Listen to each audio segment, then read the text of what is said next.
Welcome back, ladies and gentlemen. This is Dr. Robinson again, and we're going to continue our studies. This time we're reviewing for the grade 7 New York State math exam, which is coming up shortly. So I'm going to be reviewing some samples from the 2021 exam.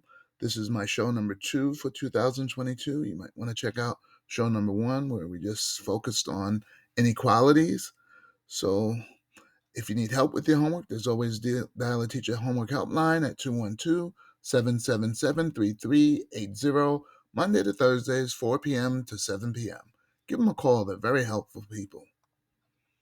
Don't forget to watch our show Math Time on Tuesdays, 4:30 p.m. to 5 p.m. on Optimum Cablevision, Channel 15, only in Peekskill. And look for our latest release, PKMS Math Prep 21, 22. 21 is also good. Now on video.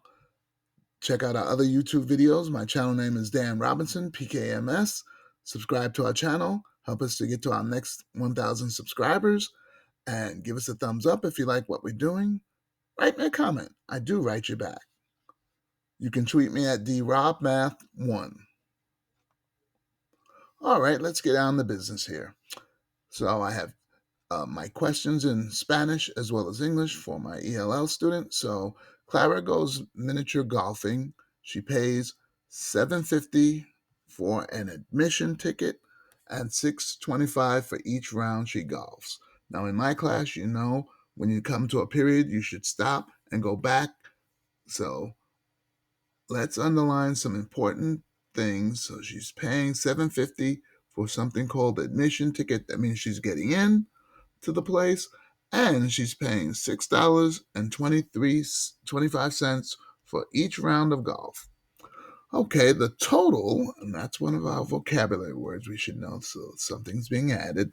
So the total amount Clara pays for admission, and so she's paying for admission, and the number of rounds she golfs is $26.25. So we got something on where she's paying a total, so we're adding something, admission and for the round of golf. Okay. So which equation can be used to determine the number of rounds, and they're going to call the number of rounds X, that Clara golfs? And I'm going to go back to that last sentence, the question where the rounds of golf, they're calling that X, and I saw rounds of golf somewhere, and she's paying $6.25 for each round of golf so that she golfs. So I'm going to put the $6.25 together with the X, because each means per, and she'll be multiplying every time she plays one round of golf by $6.25, which is the charge. So the first thing I'm going to do, I'm going to eliminate choices C and D. Why? Because they have $7.50 for each round of golf. So that is a problem. So we've already narrowed down our answers.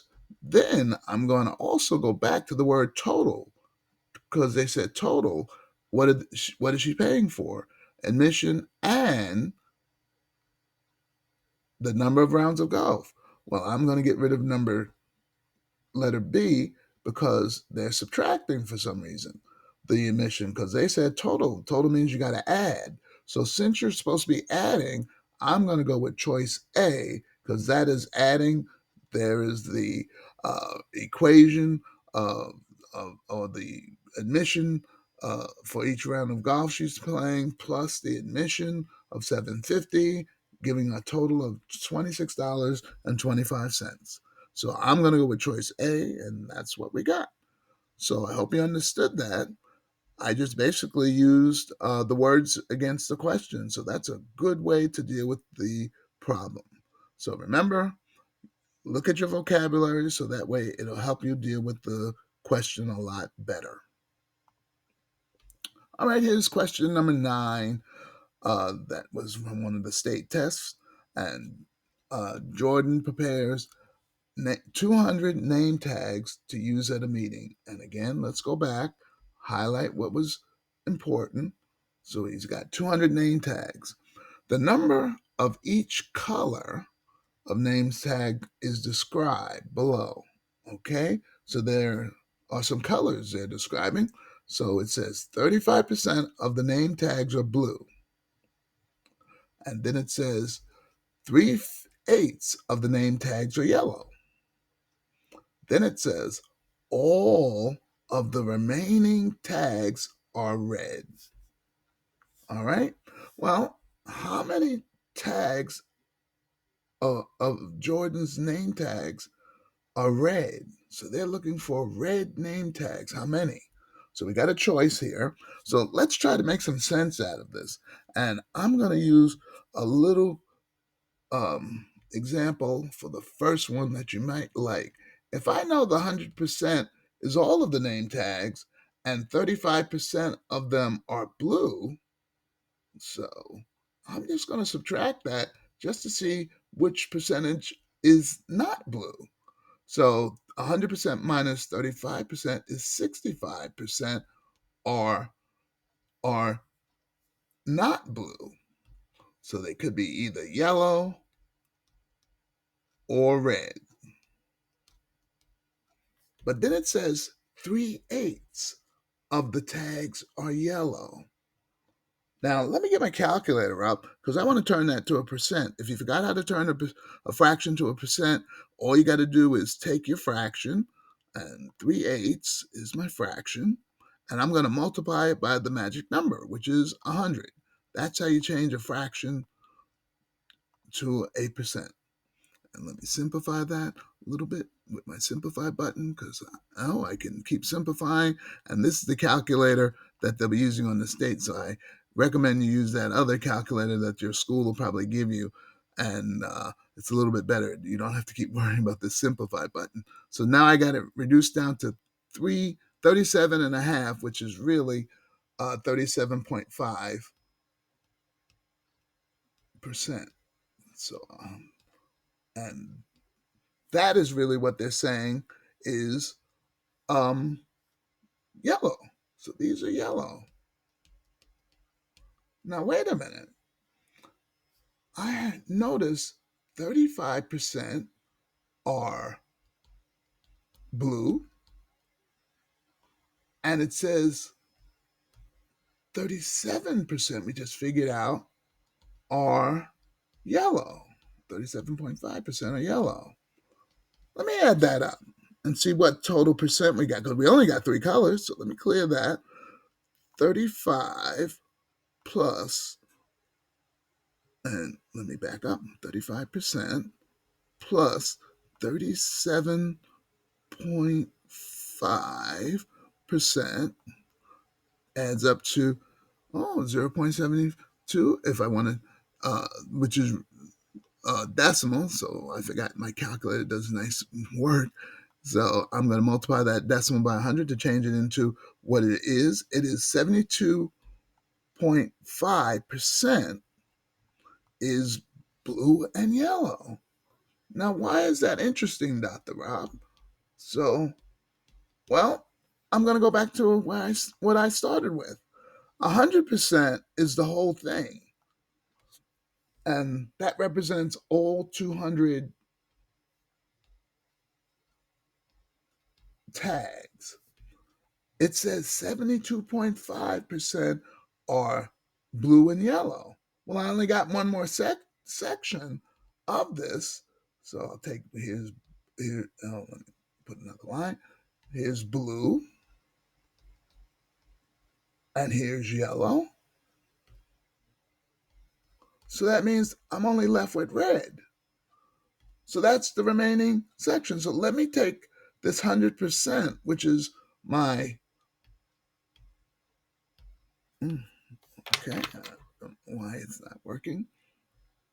So I'm going to try this pen. So 100%, I'm going to minus the 72.5% from it. And that's going to leave me with, and let me get back to my calculator. So 100%, here's my percent sign, minus 72.5% equals, and let me multiply that by 100 to show you, because my calculator turns, and your calculator turns percentage when you subtract to decimals, and that gives me 27.5% are red. So 27.5% are red of the 200. Well, let me take that 27.5% and use my calculator one more time. 27.5% and multiply that by the 200 tags that are there, and that gives me 55. Let me pull that out because that's some good stuff there. Dr. Rob, I'm very proud of you for thinking that way instead of going a different route of multiplying each one to get the answer of 55. So I'm going to go with 55 as my answer for the red tags. And there you go. It is 55 red tags. Now, that's one way of doing it. I think that's a little bit more what we do in accelerated math, where we subtract from 100% to work our way down. But if you want to do it the regular way, multiply each percentage or fraction by the whole 200 and then subtract the values to get what's remaining, you may. But I thought this was a little more interesting and a way of thinking like our accelerated students. So I hope you understood that. There it is in Espanol for my ELL students. So 55 is what we did. So good answer. I hope you understand what's going on. If you're not sure, rewatch the questions, write them down, bring them in the class, write me an email. I'll be glad to answer for you. All right, here's our next question. And what is 1/2% of all of this stuff? So, and look at the answers are decimals. I see they give you a fraction percentage, and they give you inside parentheses decimal and a negative decimal and a negative fraction. So be careful. Make sure you watch that you got negative signs in there. This is really calculator work. So let me get my calculator out, clear all this stuff out of there. So first thing I remember in dealing with this stuff is orders of operation. So let me deal with what's inside the parentheses first. So I got a negative, and I'll put my parenthesis there, a negative 0.5 is going to be multiplied by a negative, put my parenthesis first, a negative fraction of 1/4. So 1/4. And you might want to change them all to decimals, which would be nicer looking because 1/4 is a good fraction you should know. And I'm supposed to be multiplying all that, so that really equals 0.125. That's what's inside of the parenthesis. So it looks scary on the onset, but it's not really. So now that I have that, I got to deal with the 1.5% of, which means multiply, by the way, this 0.125. So I'm going to get my calculator one more time and type 1/2. And if you don't like to use fraction, you can use 0.5. So I have a fraction button. So 1/2 and put my percent sign there. And I got to multiply that by 0.125. And that'll give me the answer of 0.00 0.000, lots of zeros I see, 625. And that is choice A again. We're getting a lot of choice A's here. So that was a lot of calculator work. So you should have been able to deal with that and get a good answer. Our choice is choice A. So check it out. Do it again if you have to, if you want to just multiply straight through, because multiplication is definitely associative. So do it with no problem. You'll get the same answer. So answer was choice A. Okay, well, let's keep moving, Dr. Rob. And that was for my Espanol students. Here's my last question I'm going to deal with today. So, Carrie has a bag of containing yellow, white and yellow marbles. So she got some colors, marbles, white and yellow marbles.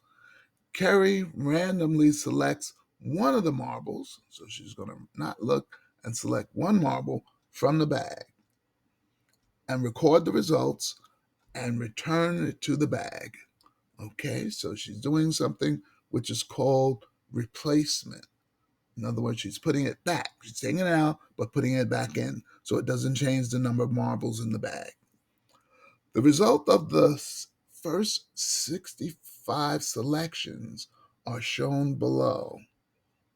So here is what happened. This is called experimental probability, where she's actually doing an experiment to see what happens. The white marble was selected 41 times. The yellow marble was selected 24 times. Now, based on these results, what is the probability? And remember, probability is a fraction, decimal, or percentage in other ways of looking at it, that the next marble Carrie selects, rounded to the nearest percent, so they want whole numbers, no decimals, so be careful, will be white. So they want a white marble. So the probability or experimental probability of white. So the first thing I'm going to do is look how many white marbles she selected. Says it right up here. There were 41. That's my numerator. Remember, probability is a fraction, decimal, or percentage. And I'm looking at the answer choices. They're all percentages. Now be careful. I know you see 41 as a choice answer, but no, you got to get the denominator of your fraction. So there are a total of, they said, 65 marbles in the bag. And I'll make sure by adding them up, 41 plus 24, that's 65 marbles. So that's my denominator, the total possible ones you could get. Now I got my fraction. I got to change it to a percent. And if you remember, I said all you got to do is multiply it by 100 and you will get your answer. So let me get my calculator, clear this up. 41 is my numerator, 65 is my denominator. I got to multiply that fraction by 100, and that'll give me my percent. And and let me simplify it till I can't simplify it anymore. And simplify one more time just to make sure. Good. So it's simplified down to its lowest terms.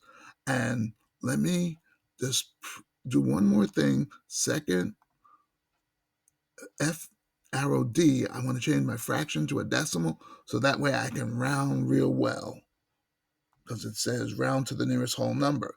So I need to look to the one place after the decimal and see if that is 5 or more.